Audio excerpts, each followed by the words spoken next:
अस्सलाम वालेकुम दोस्तों। अगर आप डिस्ट्रीब्यूशन का बिजनेस रन कर रहे हैं और आप ये चाहते हैं कि आपका पूरा बिजनेस एक कंप्यूटराइज सिस्टम के अंदर मैनेज किया जाए, जिसके अंदर एक बैक एंड पे विंडो की एप्लीकेशन हो और जो आपके ऑर्डर बुकर्स हैं उनके पास एंड्रॉइड की ऐप हो, जिससे ना सिर्फ वो ऑर्डर ले सकें बल्कि वो रिकवरीज भी उसमें डाल सकें और अगर वो चाहें तो प्राइस लिस्ट भी उनको मुहैया की जा सके। आज की इस वीडियो के अंदर मैं आपको जो दूसरा पार्ट है एंड्रॉइड की ऐप का उसके बारे में बताऊंगा कि वो वर्क कैसे करती है, क्या क्या उसके अंदर फीचर्स हैं और क्या क्या उसके अंदर कंट्रोल्स हैं जो ऑनर अपने ऑर्डर बुकर के ऊपर कर सकते हैं। सबसे पहले देखें, जो सॉफ्टवेयर है वो मेन कंपोनेंट है, उसके बगैर ये एंड्रॉइड ऐप रन नहीं होगी। यानी एंड्रॉइड ऐप के लिए जरूरी है कि आपके पास हमारा डीएमएस का सॉफ्टवेयर होना चाहिए। डीएमएस का अगर आपके पास सॉफ्टवेयर होगा तो फिर आप उसके साथ एक एड ऑन मॉड्यूल लगा सकते हैं जो कि वेब सर्वर बनेगा और एंड्रॉइड ऐप उसके साथ लिंक होगी। अब जो एंड्रॉइड ऐप है उसकी वर्किंग कैसे है? एंड्रॉइड ऐप बेसिकली वर्क इस तरह कर रही होती है कि आपने जब एंड्रॉइड फोन के ऊपर उस एप्लीकेशन को इंस्टॉल करेंगे, उसके बाद उसको लिंक करने के लिए आपके जो वेब सर्वर है उसकी आईपी चाहिए होगी। इसको आप कंट्रोल इस तरह कर सकते हैं कि जितने भी यूजर्स बनेंगे वो आपके सॉफ्टवेयर के अंदर बनेंगे, जो विंडो का सॉफ्टवेयर हो या विंडो का सर्वर होगा। उसके अलावा जो यूजर की आपने अथॉरिटीज देनी है या परमिशन देनी है वो भी आपने वहां पे देनी है। यहाँ पे अगर वो यूजर, आपने उसको यूजर आईडी और पासवर्ड बताया हुआ है, वो यहाँ से साइन इन करेगा। अच्छा, साइन इन और ऑफलाइन ये दो इसके अंदर मोड है। जब भी आपने डाटा अपलोड करना हो या डाटा सिंक करना हो तो उसके लिए आपको साइन इन करना पड़ता है ताकि उस वक्त आपकी लाइव कम्युनिकेशन हो आपके सर्वर के साथ। और अगर आप डाटा सिंक कर चुके हैं और मार्केट में चले गए हैं और वहां पे आपने वर्किंग करनी है तो फिर आपने ऑफलाइन वर्क करना है।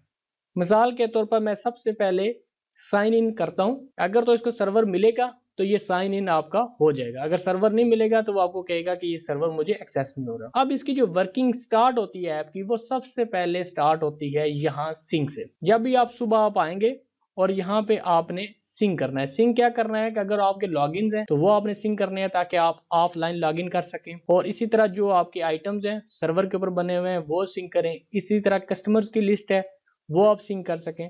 और अगर आपने अपने ऑर्डर बुकर को परमिशन दी हुई है कि वो कस्टमर के लेजर देख सके तो ये ऑप्शन भी आपको मिल जाएगा। इसके अलावा अगर आपने ऑर्डर बुकर को ये ऑप्शन दी हुई है कि वो रिकवरीज भी डाल सके तो फिर आपने ये भी सिंक करना है। ये डिपेंड करता है आपकी इन्वायरमेंट के ऊपर, आप क्या क्या परमिशन अपने ऑर्डर बुकर को या सेल्समैन को देते हैं। जब आपने सिंक कर लिया, इसके बाद ये जो एप्स है वो आप बेशक बंद कर दें, ये बंद होगी।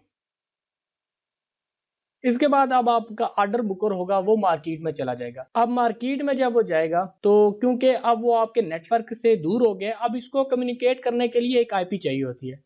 अगर आप ये चाहते हैं कि वो ऑर्डर बुकर आपका किसी भी वक्त अपने सर्वर के साथ कम्युनिकेट कर सके ताकि हमारी जो नई प्राइसेस अपडेट हो वो उसको मिल जाए या कोई नया कस्टमर बनाए वो उसको मिल जाए, तो फिर आपको एक स्टैटिक आईपी चाहिए होगी क्योंकि उसके हम चार्जेस देने पड़ते हैं, एक्सपेंसिव काम है। अगर आप ये चाहते हैं कि हमने ये काम नहीं करना तो फिर इसका जो दूसरा मोड होता है वो लोकल एरिया पे, यानी सुबह वो आएगा आपके प्रेमिसेस के अंदर आएगा, वो सिंक कर लेगा, उसके बाद इनको काम करेगा और शाम को वापस आएगा और दोबारा वो सिंक कर देगा। तो ये बेसिकली इसकी इस तरह की वर्किंग होगी। अब हमने सिंक कर लिया है, अब हम मार्केट में है तो हम इसको ऑफलाइन रन करेंगे। अब जब हमने ऑफलाइन रन करना है तो हमारे पास सबसे पहले अगर ये मेन्यू अगर देखें तो यहाँ पे होम है, सिंक है, अपलोड है, रेट लिस्ट है, सेटिंग है, डेटाबेस है, कॉन्टैक्ट है और एग्जिट है। हमने सबसे पहले अगर कोई कस्टमर हमें कहता है जी कि आपकी रेट लिस्ट हमें बताएं, तो हमने यहाँ पे रेट लिस्ट पे जाना है। हमारे पास जो जो आइटम्स होंगे उनका कोड, नेम, पैकिंग क्या है, रेट क्या है और रिटेल क्या है, ये हमारे पास यहाँ पे आ जाएगा। अगर आपके पास आइटम की लिस्ट बड़ी होगी, लंबी होगी, तो लाजमी बात है वो नीचे आ जाएगा, तो आप यहाँ से सर्च भी कर सकते हैं। इसके बाद अगर आप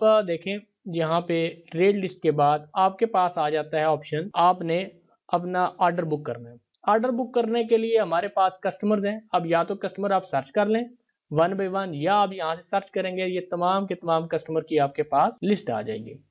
अब इस कस्टमर के अंदर कोड आएगा, कस्टमर का नाम आएगा, उसका अभी जो करंट बैलेंस चल रहा है वो आ जाएगा, इसका एरिया आ जाएगा और सिटी आ जाएगी। तो ये यहाँ से आप इसको देख सकते हैं। अगर उसने मोबाइल नंबर लिखा होगा तो यहाँ पे आपको मोबाइल नंबर भी मिल जाएगा। इसी तरह आप कस्टमर भी सर्च कर सकते हैं। अगर कस्टमर की लिस्ट ज्यादा है तो आप इस तरह कस्टमर लिख के ये सर्च करेंगे तो ये आपका कस्टमर आ गया। अब हम यहाँ पे देखिएगा कि कस्टमर का, हमने जब इसके ऊपर क्लिक करेंगे कस्टमर पे, हमारे पास तीन ऑप्शन आ जाएंगे कि इसका सेल ऑर्डर आपने डालना है, इसकी रिकवरी डालनी है या इसका लेजर देखना है। हमने सपोज करें हमने इसका सेल ऑर्डर पंच करना है। तो सेल ऑर्डर पे हमने चले जाना है। इसके बाद एक चीज होती है कि वो ऑर्डर डेट है। अब इसमें ऑर्डर डेट एक ऑप्शन सॉफ्टवेयर के अंदर ये है, जो कि मैं सेटिंग में आपको बताऊंगा, कि जब भी आप ऑर्डर लें, ऑर्डर नेक्स्ट डे का बने। यानी आज अगर 2 तारीख है तो ऑर्डर आपका 3 तारीख का बने। ये बाय डिफॉल्ट सेटिंग है। और अगर आप चाहते हैं कि हमने करंट डेट पे बनाना है तो भी बना सकते हैं। और अगर आप ये चाहते हैं कि अगर आज हम ऑर्डर बुक करूं तो ये मंडे को डिलीवरी होनी है, तो मंडे वक्त की डेट सेलेक्ट करें, तो फिर यहाँ पे आप क्लिक करके तो डेट चेंज भी कर सकते हैं। मिसाल के तौर मैं इसको 3 कर देता हूँ, लेट्स सपोज ओके कर देता हूँ। ये 3 तारीख के ऑर्डर बुक हो रहे हैं। इसके बाद यहाँ पे आप सर्च करेंगे, ये तमाम के तमाम आइटम्स आ जाएंगे। ये पहला आइटम है टेस्ट आइटम 12/1, इसके ऊपर स्कीम है। दूसरा जो आइटम है वो 12 पे 10 ऑफ है। अगर 12 क्वांटिटी की लेगा तो 10 रुपीज की ट्रेड ऑफर है। तो ये आपको यहाँ पे पता चल जाएगा। और ये इसका रेट है और ये इसकी आरपी है। तो हमने इस आइटम का बिल बनाना है। इस पे क्लिक करेंगे, हमारे पास की पैकिंग आ गई। कार्टन हमने कितने देने, हमने इसके 2 कार्टन देने हैं। अब 2 कार्टन का मतलब यह है कि हमने इसकी 12/1 लगाई थी, 2 हमारी पास स्कीम आ गई है। इसके साथ एक्स्ट्रा अगर हमने 2 कार्टन और 6 पीस देने हैं तो यहाँ पे पीस लिख सकते हैं। अगर नहीं देने तो यहाँ पे स्कीम आ गई है। अब अगर आपने यूजर को परमिशन दी हुई है कि वो प्राइसेस चेंज कर सके तो वो यहाँ पे चेंज कर सकते हैं।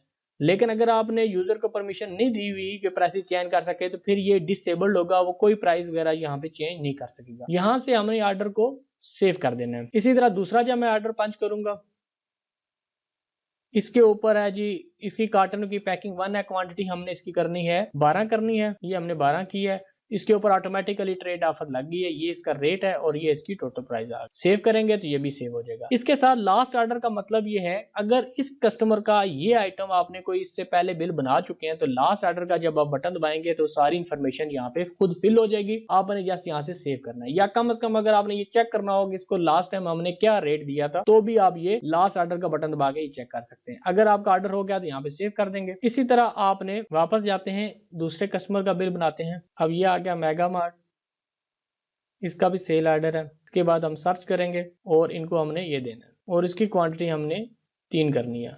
12/1 है तो 3 की स्कीम लग गई है। और इसके बाद हमने रेट चेंज नहीं करना और यहाँ से हमने सेव कर देना है। तो ये हमारे 2 बिल बन गए। अगर हमने देखना हो कि हमने बिल क्या क्या बनाए हैं तो यहाँ से शो करेंगे तो ये हमारे पास बिल की इन्फॉर्मेशन आ जाएगी, इसके और इसके। अगर आपने कोई बिल गलती से बना दिया और कस्टमर कहता है अच्छा मेरा बिल कैंसिल कर दे, आप यहाँ से डिलीट भी कर सकते हैं। और अगर आपने ये देखना हो कि यार इस बिल के अंदर चीजें क्या क्या मैंने डाली है तो यहाँ से व्यू करेंगे, ये आइटम्स की लिस्ट आ जाएगी जो जो आपने इसका बिल बनाया हुआ है। बैक करेंगे, हम वापस आ जाते हैं। अब यहाँ पे देखिएगा कि इसी तरह मैं आता हूँ, ये सर्च करता हूँ, तमाम कस्टमर आगे मेरे पास। इसके बाद मैं यहाँ पे आता हूँ मोहम्मदी स्टोर कराची कंपनी वाले के पास। इनका कोई सेल ऑर्डर नहीं है लेकिन इन्होंने रिकवरी करवा दी है। तो हम यहाँ पे रिकवरी पे जाएंगे। रिकवरी पे यहाँ पे कैश भी सिलेक्ट कर सकते हैं और अगर आप बैंक वगैरह यूज करते हैं तो यहाँ से बैंक वगैरह भी यूज कर सकते हैं। ये मिजान बैंक कर दिया। यहाँ पे अमाउंट आपने लिख दी, जो भी उन्होंने अमाउंट आपको दी है वो यहाँ पे लिख के और यहाँ से आप सेव कर देंगे। तो ये इस तरह आपकी रिकवरी भी हो गई है और सेल ऑर्डर भी हो गया। जब आप सेल ऑर्डर रिकवरी करके आते हैं वापस, तो वापस जब आएंगे तो आपके पास ऑप्शन होता है अपलोड का। अपलोड पे आप जाना है, आपने जीआईपी वही सर्वर का एड्रेस आ रहा होगा। इसके अंदर अब सपोज करें मार्केट में जाते हैं और एक नया कस्टमर आ जाता है। अपलोड करने से पहले मैं यहाँ पे आता हूँ डेटाबेस के अंदर। डेटाबेस के अंदर आता हूँ, ये डेटाबेस का बैकअप और ये रिस्टोर, ये ऑप्शंस है। जब आपको जरूरत हो तो आप यूज करेंगे। बैकअप का मतलब ये है कि आप जब इस पे क्लिक करेंगे तो ये आपकी डेटाबेस जो वर्किंग है उसका एक बैकअप बना देगी। इन केस अगर आपका मोबाइल ट्रांसफर करते हैं, दूसरे मोबाइल पे जाते हैं, तो आपके जो ट्रांजेक्शन है सारे या बिल बने हुए हैं वो जाया नहीं होते और दूसरे के ऊपर जाके ये रिस्टोर कर देंगे। इसी तरह हमने जब न्यू कस्टमर किया, अब हम मार्केट में हम गए तो हमने देखा कि एक नया कस्टमर है जो कि हमारे पास इसका रिकॉर्ड नहीं है।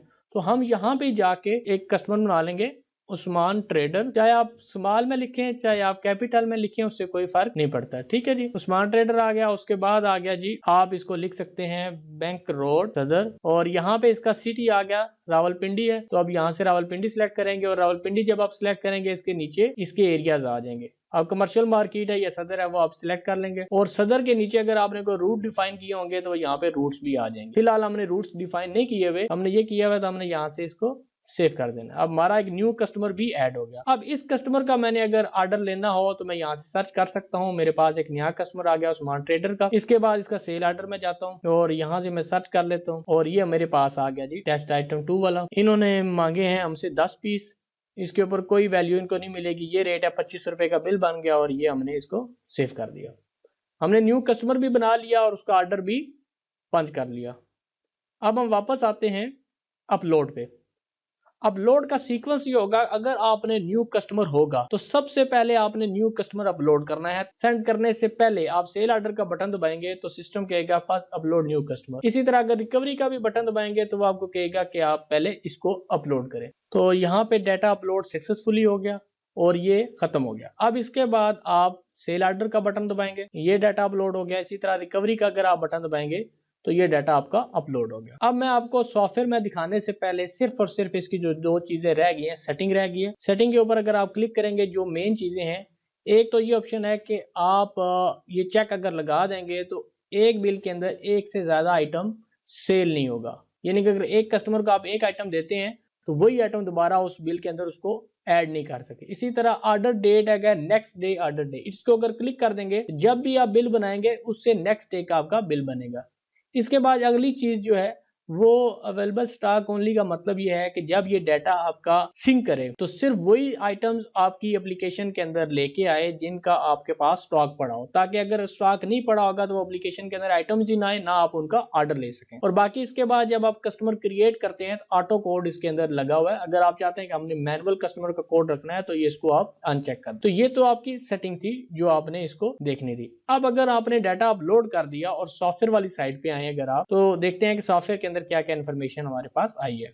अब सॉफ्टवेयर के अंदर सबसे पहले तो हमारे पास एक कस्टमर बनना चाहिए उस्मान ट्रेडर के नाम से, जो कि ये उस्मान ट्रेडर बना और उसको कोड लग गया 1005, ये बन गया और ये इसका सिटी और ये इसका एरिया। इसके बाद हमारे पास सेल ऑर्डर थे, दो हमारे बिल बने थे। एक हमारा बना था उस्मान ट्रेडर का, ये उसका आ गया, डिटेल आ गई। इसके बाद जो दूसरा बिल बना था वो मेगा मार्ट का बना था। उसके बाद जो तीसरा बिल बना था वो मुस्लिम माल, यानी ये 3 तारीख का बिल बना था, हमने आगे डेट की थी, और ये हमने आगे डेट नहीं की थी, हमने 2 तारीख का बना दिया, और ये भी हमने 2 तारीख का बना दिया। अच्छा, यहाँ पे जब बिल आएंगे तो ये आपके पास अनपोस्ट आएंगे। अनपोस्ट आएंगे इसलिए ताकि आपको ये पता चले कि ये वो बिल हैं जो आज हमारे पास अभी रिसीव हुए हैं, हमने इसको ट्रीटमेंट करनी है। हम मिसाल की तरफ इसको देखते हैं, यार इसने रेट वगैरह ठीक लगाए हैं, कोई कमी पेशी तो नहीं है, या आइटम्स जो हमारे पास स्टॉक में मौजूद हैं ये उसी के अंदर ही है। ये तो नहीं है कि हमारे पास स्टॉक के अंदर मौजूद नहीं है और ऑर्डर बुक। अगर इसमें कोई आपने एडिट डिलीट करना होगा तो आप चेंज कर सकते हैं, यहाँ से आप एडिट करके इसको क्वांटिटी कम ज्यादा कर सकते हैं।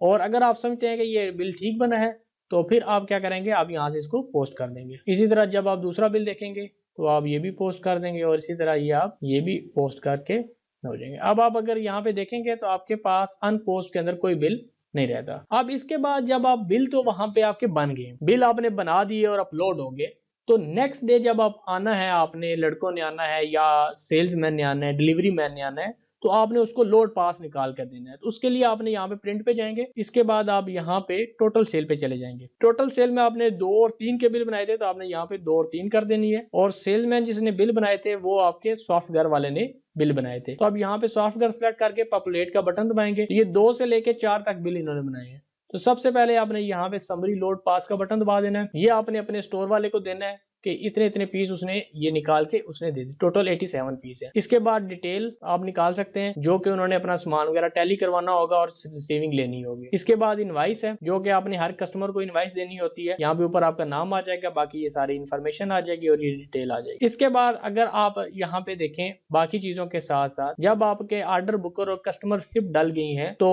इसके बाद आपका आधे से ज्यादा काम हो गया। आपने जस्ट यहाँ से वाउचर पोस्ट करने हैं और सुबह लोड पास निकाल के उनको दे देना। अब आप ये देखिएगा एक पेमेंट जो थी 13,500 की वो भी यहाँ पे रिसीव होगी। अब ये भी अनपोस्ट है, आपने इसको वेरीफाई करना है, पेमेंट उन्होंने मिल गई है और इसको आपने पोस्ट कर देना। और अगर आपने ये देखना हो कि आज के दिन में टोटल कितनी वो रिकवरी लेके आया, तो अब यहाँ पे डेट का बटन दबाएंगे तो सिस्टम बताएगा मीजान बैंक के अंदर इनके 13,500 है। तो ये वो चीजें थी जो इस एप्लीकेशन की मदद से आपके लिए मजीद आसानी से और जल्दी से हो सकती हैं। उम्मीद है दोस्तों कि मेरी ये वीडियो आपको पसंद आई होगी। कमेंट्स के अंदर इसका जरूर इजहार कीजिएगा, इससे हमें ये फीडबैक मिलता है कि ये जो हमने एफर्ट की है आया वो आपके लिए भी सूटेबल है या नहीं।